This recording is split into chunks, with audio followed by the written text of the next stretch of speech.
Arne, Ja, vi fortsætter. Ja, vi fortsætter. Jeg vil sige, det var, at hvad det hedder, de er meget sure i den anden forening, som vi nogle gange sammenligner os med. Og vi var, Christen var der, og jeg var der, og Bent, og jeg mener, Jørgen, var du ikke også med nede på Middelfart? Nej. Nej. Men vi har været ude og fået det der i land først, og nu er de jo meget sure over, at vi har projektet i Vejle, som Leo har lavet sammen med.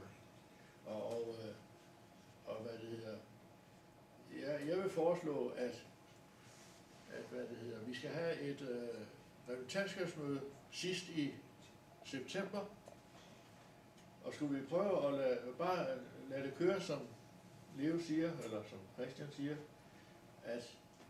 og så at vi tager det op til repræsentantskabsmødet sidst i september, altså når vi er nået sommeren over, og så se hvordan det sker, om der var mange medlemmer, der er kommet, og så videre, for der må komme nogen nu, for der er rigtig konkurrerer i andendammen og i aviserne, så det må vi da håbe, så de bliver klar over, at DBL også findes. Og det er et godt alternativ til den store forening, hvor de betaler dobbelt så meget kontingent, som vi tager. Og det der med kontingentstørrelsen, det skal vi jo stikke røre med.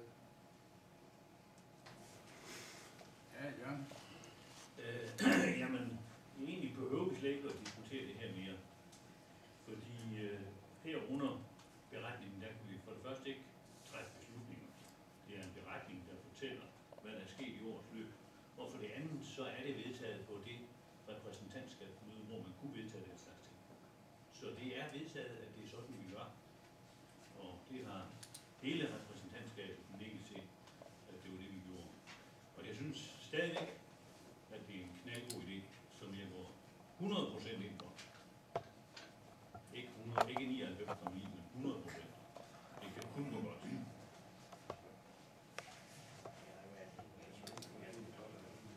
Ja.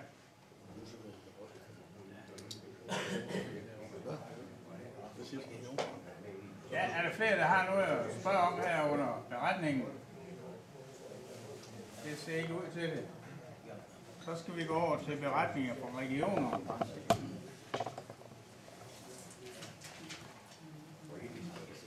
Christian. Ja, nu er det da godt lægge ud, sådan her fra det syd- og sønderjyske.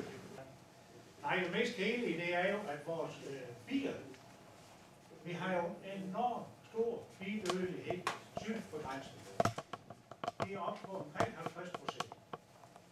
Og nord for grænsen, der hvor jeg hører til, og der har vi Esbjerg, vi har omkring Gram, Vojens, og deromkring, der ligger vi på mellem 20 og 40% i dødelighed. Der er nogen, der har været helt op på 90%, er det opfastet?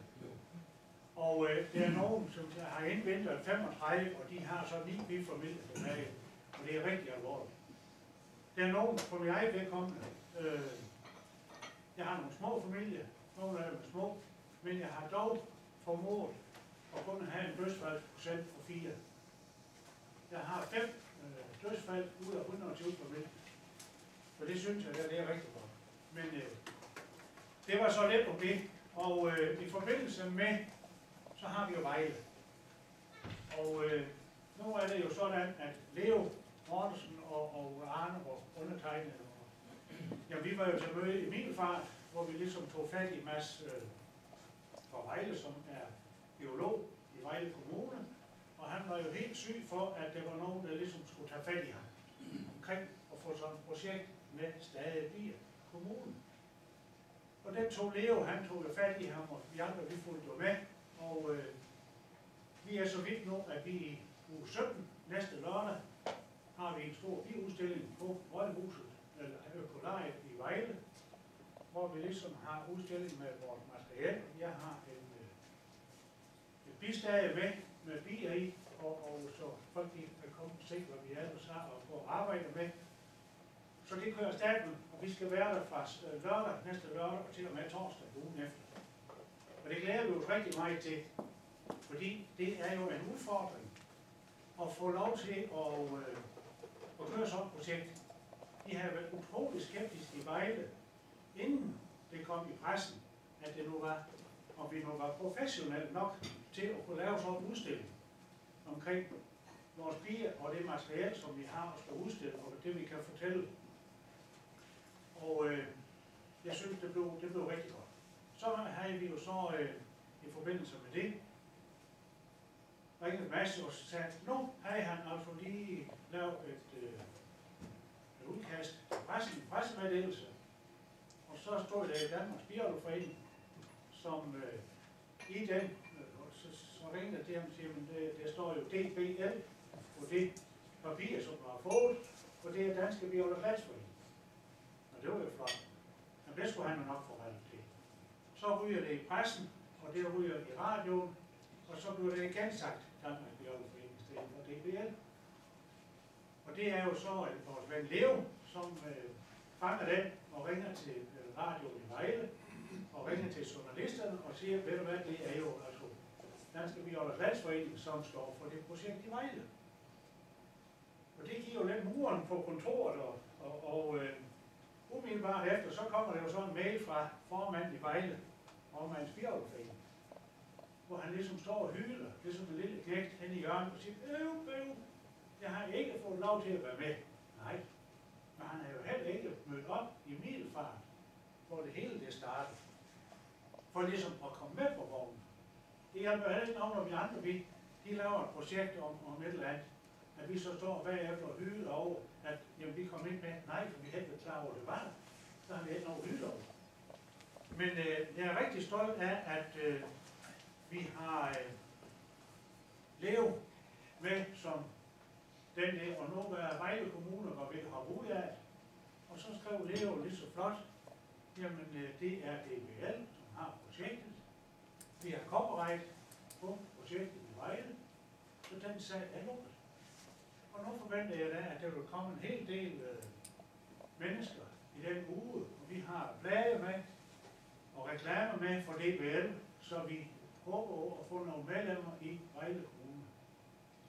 Og vi har jo fået ret til at placere bifamilier i Vejle Kommunes arealer, og jeg åbner en bigård i næste uge i Vejle, når jeg har fået dem sygt og fået dem placeret. Da vi var til landsmøde, eller repræsentantskabsmøde, der stod jeg og knoklede med skovl og hakker og fik lavet en plads, så det er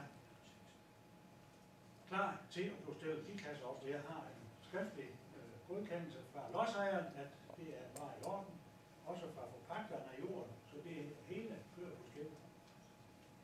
Så, men jeg håber virkelig, at I vil bakke op omkring det, som vi har gang i med at gøre os synlige for nogle medlemmer. Og så det med de blade, det, jamen, altså, det koster ingenting.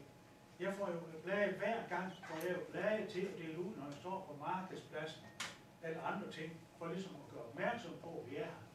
Jeg tager jo gerne ud, jeg har lige været i Kruså, i Messer, og ikke kun for at sælge honning, men også for at repræsentere foreningen, som sådan udadtil, og sige, vi er her.